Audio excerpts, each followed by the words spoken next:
Imagine this scenario. It's a Sunday afternoon.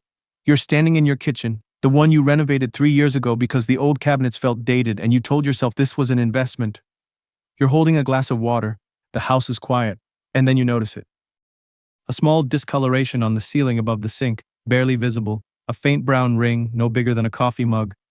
Your stomach drops slightly, but you tell yourself it's probably nothing. Old paint, maybe some condensation from the winter. You'll keep an eye on it. 3 weeks later, the ring is bigger. You finally call someone. The plumber spends 45 minutes in the crawl space above the kitchen. He comes down with a flashlight and a slow exhale. The words that follow are the ones every homeowner dreads. The good news is we caught it early.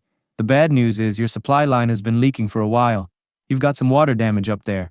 You're looking at a new section of pipe, probably some drywall work, and you might want to have someone check for mold just to be safe.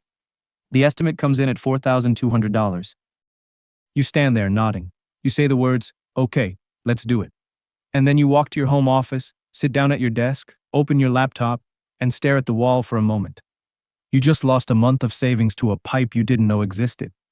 And somewhere in the back of your mind, a question begins to form. Not a loud question, not an angry one, just a quiet, uncomfortable whisper. Is this house actually making me wealthier, or is it slowly, invisibly, bleeding me dry? Here is what no one tells you when you buy a home.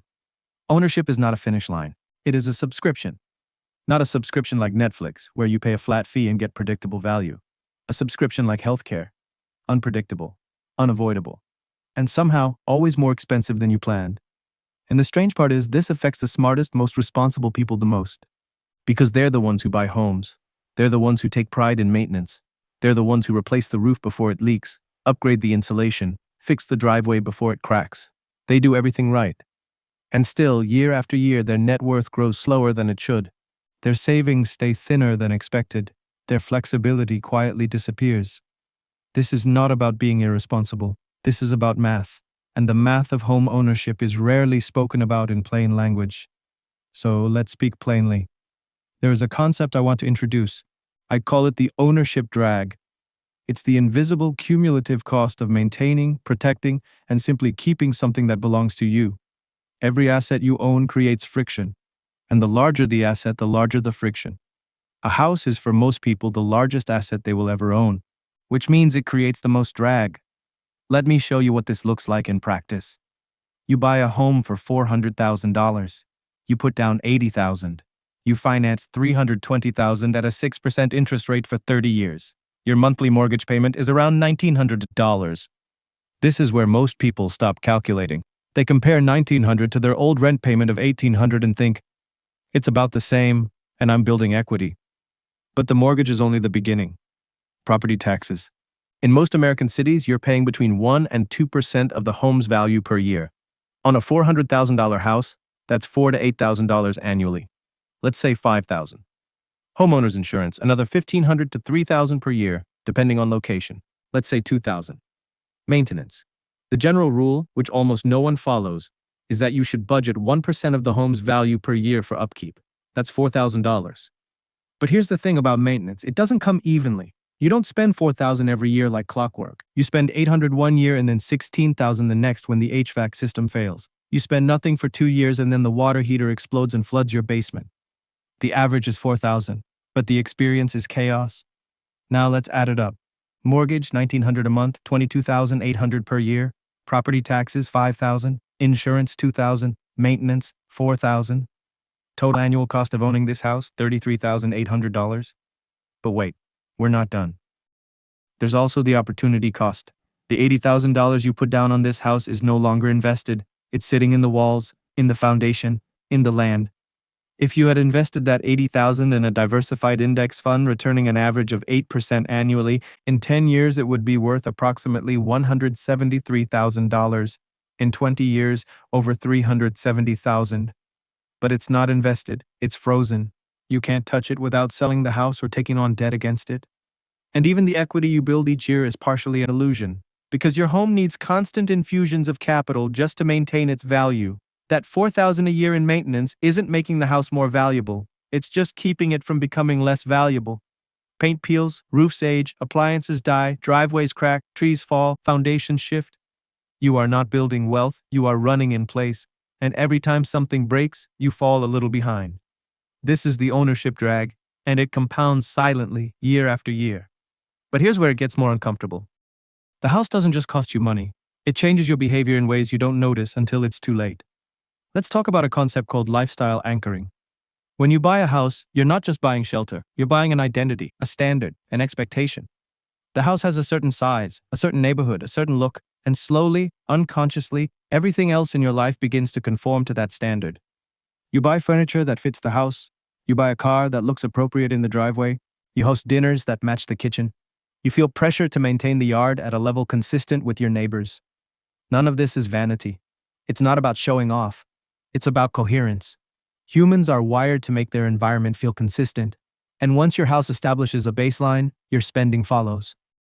A $200 chair feels wrong in a $400,000 house, so you buy the $800 one. A 10-year-old Honda feels strange next to your neighbor's new Audi, so you upgrade a little sooner than you planned. Each decision on its own feels reasonable, feels earned, feels like what someone in your position should do, but the pattern is not reasonable. The pattern is a trap. Because each upgrade creates a new normal, and each new normal demands more upgrades. This is how people who earn $150,000 a year end up with almost nothing saved. Not because they're reckless, because they're coherent. Their spending perfectly matches their identity, and their identity is locked into the house. Now let's talk about what happens in your mind when you're anchored like this. There's a psychological phenomenon called decision fatigue. It describes how each choice you make during the day depletes a limited reservoir of mental energy. By evening, your judgment is weaker. Your willpower is thinner. You default to the easy option. Homeownership generates an enormous amount of decisions, small ones, constantly. Do you fix the gutter now or wait? Do you call the cheaper contractor or the one with better reviews? Do you replace the carpet or just clean it? Do you paint the bedroom this year or next? Each of these decisions feels minor, but cumulatively they occupy mental space that could be spent elsewhere.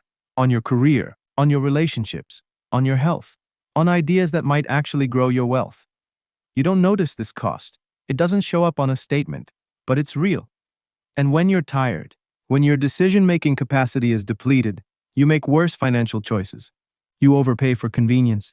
You hire the first contractor who answers the phone. You buy the expensive solution because you don't have the energy to research the alternative. This is not a moral failure, this is physics. The brain has limits and the house constantly presses against them. Let me pause here and address something you might be thinking.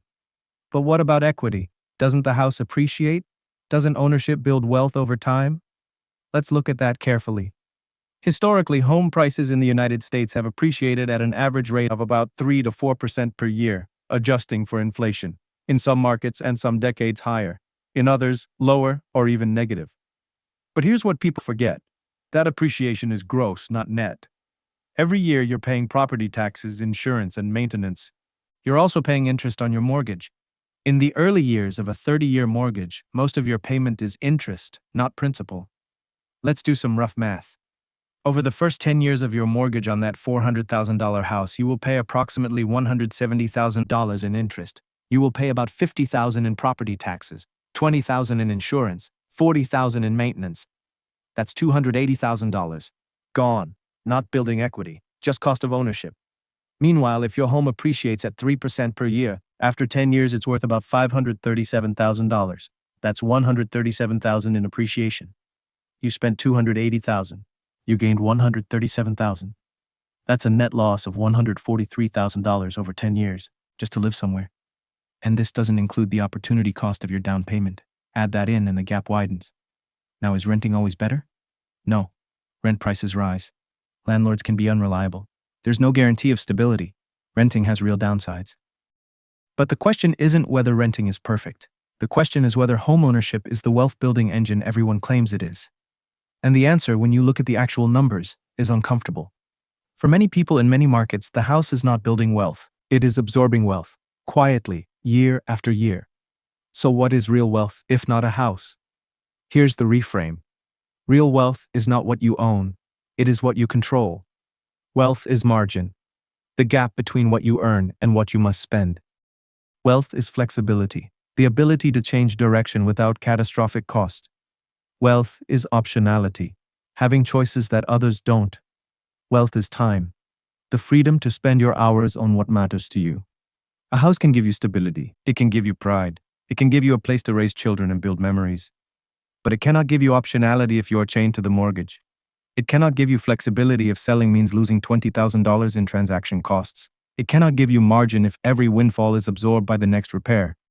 Most people spend their entire working lives trading optionality for ownership. They accumulate stuff that feels like wealth but behaves like debt, and by the time they realize it, decades have passed. This is not a failure of discipline, it is a failure of visibility. The costs are hidden, the chains are invisible, and the culture tells you over and over that owning is winning. But owning a liability you must constantly feed is not winning, it is being owned. So what is the alternative? I want to offer one principle, not a list of tips, not a financial strategy, just a shift in thinking. Here it is. Before you acquire anything, ask yourself, what does this cost me to keep? Not just the purchase price. The maintenance, the insurance, the mental space, the time, the friction. If the cost to keep is high relative to the value it provides, you are not acquiring an asset, you are adopting a dependent. This applies to houses, it applies to cars, it applies to boats, second homes, rental properties you manage yourself, expensive hobbies, even relationships and commitments. Everything you own requires energy to maintain, and energy is finite. The goal, if you want to build real wealth, is to own things that generate more than they consume, or to own very little and keep your energy free for things that compound. This principle sounds boring. It sounds like deprivation, like saying no to the things you've earned. But it is not deprivation. It is clarity. When you stop bleeding money into objects that demand constant feeding, something strange happens. Your savings rate jumps, your stress drops, your options multiply. You can take the job in another city. You can say no to work that drains you. You can weather a recession without panic. You can invest in things that grow instead of things that decay. This is not about never buying a home. Some people should buy. Some markets make sense. Some life situations require stability.